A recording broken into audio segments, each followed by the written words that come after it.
¿Qué tal, amigos? Muy buenos días.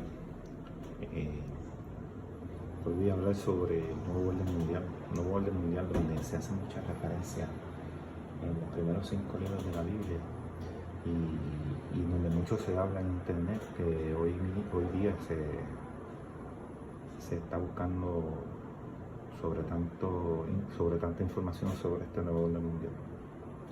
Yo voy a presentar aquí un diagrama en la cual el nuevo orden mundial es señalado como una pirámide. Esto lo vemos en el billete del dólar americano, y precisamente en esta pirámide es donde se encuentran este elite, este gran movimiento del nuevo orden mundial. Y hay referencias en los primeros 5 libros de la Biblia referente al nuevo orden mundial del que tanto se habla. Para muchos es una cuestión política, es una cuestión de poderes, es una cuestión de poder económico. Sin embargo, cualquiera que ignore esta cuestión del nuevo orden mundial, vemos que todos los que practican dentro de la élite son personas espiritualmente o espirituales que buscan el objetivo o buscan otros objetivos espirituales y que tienen una religión bien marcada. Todos los que estudiamos este tema, es como una cuestión espiritual y es una cuestión religiosa bien marcada. ¿Por qué? Porque aquí dentro hay una lucha espiritual más que material, más que económica y más que política. La médula del gobierno mundial es una cuestión espiritual, es una cuestión de religiones.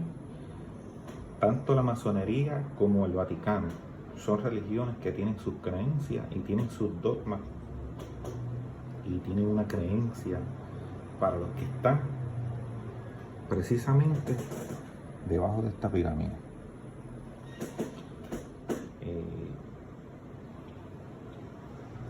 Y para ellos, pues simplemente el ser humano va progresando para ir subiendo en estos grados.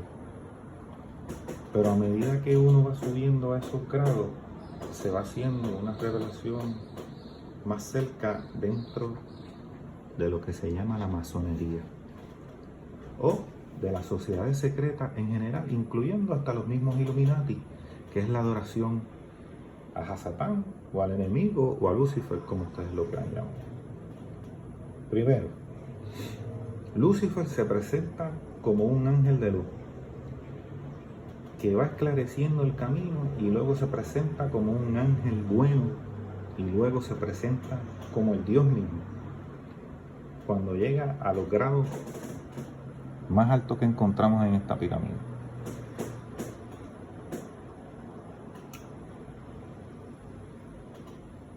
Que es nada más y nada menos que de la masonería o de las sociedades secretas. Y estas sociedades secretas son totalmente luciferinas. Es aquí cuando Lucifer, o a Satán, o el enemigo, el oponente al Dios de la Biblia, y por lo tanto, todos los que nos oponemos a este nuevo orden mundial son los que amamos a Yahweh, o a Dios, o los que nos hacemos llamar los verdaderos cristianos, referente a lo que habla la Escritura. Esto es parte de lo que podemos conseguir en los primeros 5 libros de la Biblia referente a lo que marca al nuevo orden mundial, que están vigentes hoy en día leyendo el Antiguo Testamento. Y podemos empezar con Génesis o Bereshit 1:28, en donde Dios le da una orden al ser humano de dispersarse y llenar la tierra. Esto obviamente en un ambiente rural y en contacto con la naturaleza. Si seguimos adelante en Génesis, en Bereshit 4:17, vemos que Caín, el primer hombre rebelde, el primer ser humano que se rebela en contra de Dios, que mata a su hermano, es exiliado y es expulsado, y el mismo Caín funda una primera ciudad. Acá tenemos una cuestión bien interesante. La Biblia presenta que la primera ciudad fue construida por el primer hombre rebelde, cuando Dios le mandó al ser humano a vivir en la naturaleza y a vivir en un ambiente rural. Interesante, porque la Biblia dice que Caín hizo una ciudad. Luego tenemos que avanzar hasta el diluvio o hasta el Mabul, en Génesis 8:17, donde Dios le vuelve a decir a Noé, al hombre y a los sobrevivientes del diluvio, que fructifiquen y llenen la tierra nuevamente. Sin embargo, si vamos a Génesis 11, capítulo 4, aparece Nimrod, nieto de Noé, para fundar una nueva ciudad. Y esto es más o menos la representación que vemos aquí de la pirámide, del billete del dólar, que está relacionado con el nuevo orden mundial. Y es que Nimrod hace una torre donde se iba a llegar hasta el cielo. Y nuevamente vemos que Nimrod surge como otro rebelde. Y es otra persona que se opone a Dios y funda una nueva ciudad. ¿Qué principio sacamos de todo esto? Que aquellos que se oponen al nuevo orden mundial o quieran estar exentos de las influencias del gobierno mundial el mayor tiempo posible, tienen que estar lo más lejos de las grandes ciudades, porque las grandes ciudades, hermanos, representan el mecanismo de control y son mecanismos por los cuales a través de diferentes entes de sistema controla la población. Entonces, en Génesis ya empezamos a ver un principio, que es el mecanismo de control en las grandes ciudades. Si vamos al libro de Éxodo, capítulo 1, del 10 al 22, se nos habla acerca de la esclavitud que tuvo Israel en Egipto. Aquí hay que tener mucha atención, porque esto está vigente para nuestros días, Señor. La Torá sigue siendo vigente en estos días de hoy.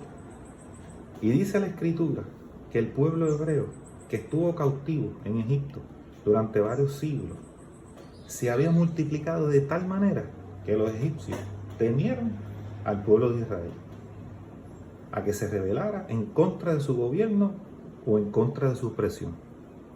Así que dijeron lo siguiente: tenemos que hacer algo, tenemos que controlar esta población de los esclavos, y si crecen en número va a ser difícil que podamos controlarlo. Entonces, más adelante en el relato sigue diciendo la Escritura que Faraón hizo llamar a las parteras y le dijeron: cuando naciera un varón, que lo mataran, y si nacía niña, que la dejaban con vida. Y las parteras, dice la Escritura, que le temieron a Yahweh, que le temieron a Dios, y no quisieron hacer lo que les mandó el Faraón. En esa época era arrojarlos al río Nilo. Sin embargo, fíjense en qué vigente está esto en el día de hoy. Porque hoy en día esto se llama el aborto legal que hay en diferentes partes del mundo. Es decir, controlar la población o reducir la población para que sea una población más fácil de controlar y para que la población no se levante en contra de los dominadores o en contra de los opresores. Nuevamente encontramos otro mecanismo de control: las grandes ciudades,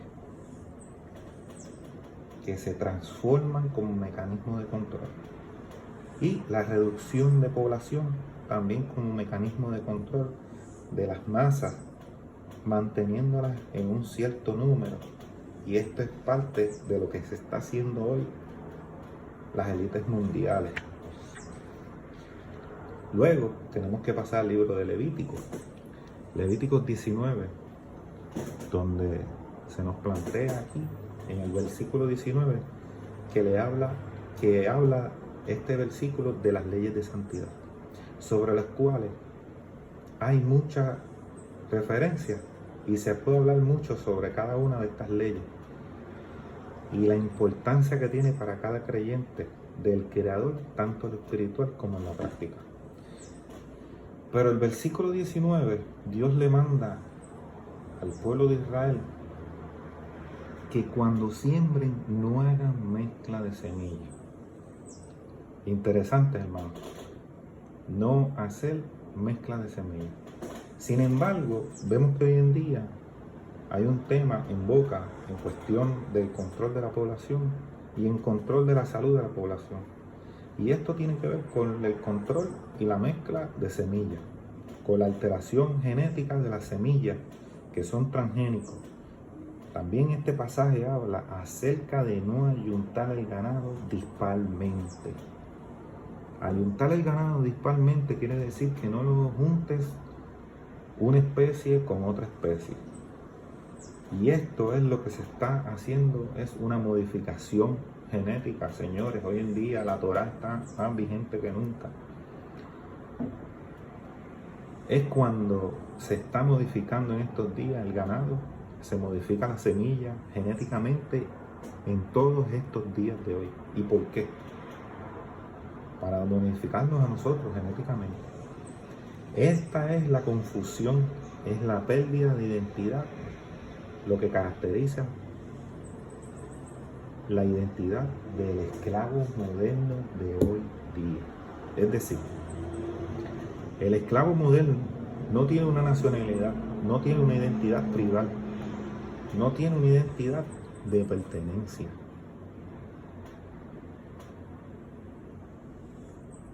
Y ese pensamiento de pertenencia, de identidad como seres humanos, con derecho único a la libertad de expresión y de creencia, eso tiene que ser censurado por parte de las élites mundiales. Tiene que ser cercenado. Las élites mundiales nos están cercenando a nuestro derecho a la vida, a nuestro derecho como alimentación. Nos está cercenando por las grandes ciudades. ¿Y por qué? Por el miedo del adoctrinamiento con las teorías de la evolución. Ahí es como nos tienen a nosotros. Y se nos ha metido en la cabeza de que las plantas, los animales y los seres humanos, todos somos iguales o somos parientes. Por lo tanto, la mezcla de estas cosas no infiere en un pecado, no trae ninguna consecuencia a ningún plazo. Sin embargo, la modificación de estos alimentos, la modificación del grano y su patentamiento es una de las estrategias de control humano, y esto está predicho en la ley que se está viendo de Moisés. En Levítico 19, vamos al pasaje de Levítico 19:31, se nos amonesta acerca de alejarnos del espiritismo y de la comunicación con los muertos. Muchas horas podríamos estar hablando sobre el cartel publicitario del nuevo orden mundial, que es nada más y nada menos que Hollywood, una de las agencias de adoctrinamiento espiritista para jóvenes, adolescentes, niños y adultos, en donde también se nos incita a familiarizarnos con los muertos y recibir a los fantasmas. También a recibir a los espíritus como si fueran seres amigables.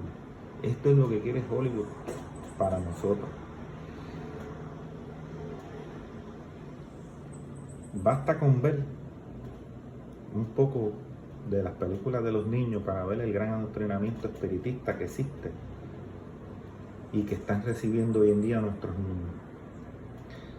Sigamos con el nuevo orden mundial y nos vamos a Números, capítulo 11, del 4 al 34. Ahí podemos encontrar lo que llamaríamos el códex alimentario, es decir, quitar el alimento que Dios le dio al ser humano y reemplazarlo por otros alimentos procesados, por los alimentos que Dios no creó para el hombre. De hecho, las grandes enfermedades vienen por la alimentación que nosotros tenemos como seres humanos hoy en día. Pero en estos versículos se habla del pueblo de Israel que estuvo peregrinando por el desierto durante 40 años y que Dios constantemente le daba todos los días el maná que venía del cielo. El maná era un cereal que podían cocinar y preparar y hacer pan con ellos. Pero hubo un momento que ellos se cansaron de comer maná y extrañaban las ollas que cocinaban en Egipto. Lo que comían siendo esclavos, comían pescado, comían ciertos condimentos, extrañaban la carne. Pero sin embargo, Dios se enojó con el pueblo y dice más adelante en el texto que una multitud mixta, en el versículo 4 de número 11, que se menciona una multitud que fueron pocos que se mezclaron, que salieron con el pueblo de Israel, egipcios también, se empeñaron y empezaron a protestar que querían comer carne, acordándose de la vieja criatura del pasado cuando salieron de Egipto. Y entonces todo el pueblo de Israel protestó que querían comer carne y que estaban cansados de comer el maná, un alimento que se le daba bondadosamente cada mañana. Y Dios en ese momento tuvo que hacer venir codornices para que ellos comieran. Más adelante en la escritura, al final del capítulo, cuando estaban comiendo las codornices, empezó una gran mortandad, y enfermaron, y muchos murieron.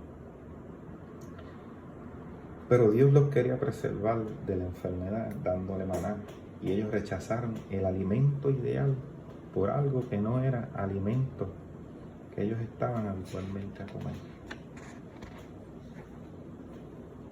Como un pueblo que se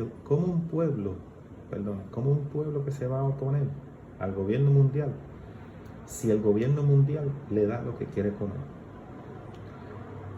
Los alimentos procesados y los alimentos que Dios envió en la Torá no son alimentos parecidos, ni son alimentos que equiparen la misma porción de enriquecimiento para el alma y para el físico. Son alimentos totalmente opuestos y no son saludables. El alimento que envía Dios en su palabra es el alimento que cada ser humano debe comer. Entonces, aquí tenemos otro principio que tiene vigencia como hoy en día respecto al nuevo orden mundial, que es la alimentación. Dentro de la alimentación, de lo que está escrito en la palabra, es para la vida y para el alma. Y el alimento que se compara hoy en día, que comemos en las calles, o que buscamos de diferentes formas de comer, no son alimentos que están hechos diseñados para el ser humano. Por último, vamos a Deuteronomio, en Deuteronomio 17:14, y hay un tema muy interesante que tiene mucha tela para cortar, que tiene unas indicaciones que Dios le dio al pueblo de Israel por si tenían un rey. Y debo decir aquí que no era la voluntad de Dios de que Israel tuviera un rey. Sin embargo, ellos querían tener un rey como las demás naciones. Así que Dios le dio las instrucciones de cómo tenía que ser ese rey. Número 1, no podía ser extranjero, tenía que ser de su propio pueblo. Y no tenían que volver a Egipto. Es decir, no tenían que pedir la ayuda al que los había esclavizado. Qué interesante este concepto. Porque ¿cuántos países de hoy en día supuestamente son soberanos, supuestamente autónomos? ¿Cuántos países van a pedirle ayuda al mismo organismo que los esclavizó durante décadas? Por ejemplo, la banca privada, los Estados Unidos y el poder americano. Dios le dijo a Israel que su rey no vuelva a Egipto a pedir ayuda, ni a comprar caballos que no tengan muchas mujeres extranjeras, para que su corazón no se desvíe a otros dioses. Bien importante.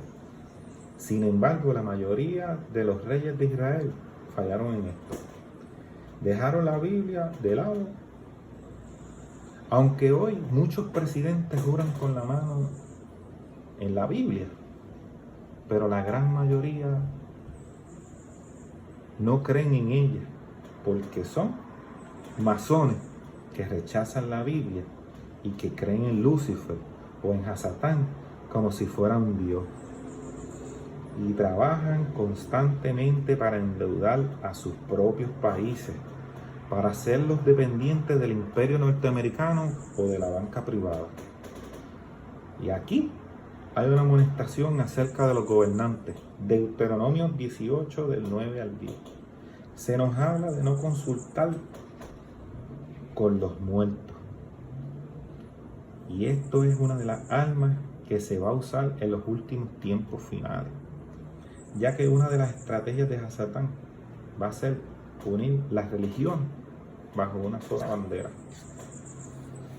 Así que amigos, la Torá está revuelta, la Torá está más vigente que en día de hoy, de tratar de aclarar el sistema del nuevo orden mundial que está dando de qué hablar en muchos países y sobre todo sobre el control de la población mundial. Nada, espero que les haya gustado. Bendiciones. Shalom para todos.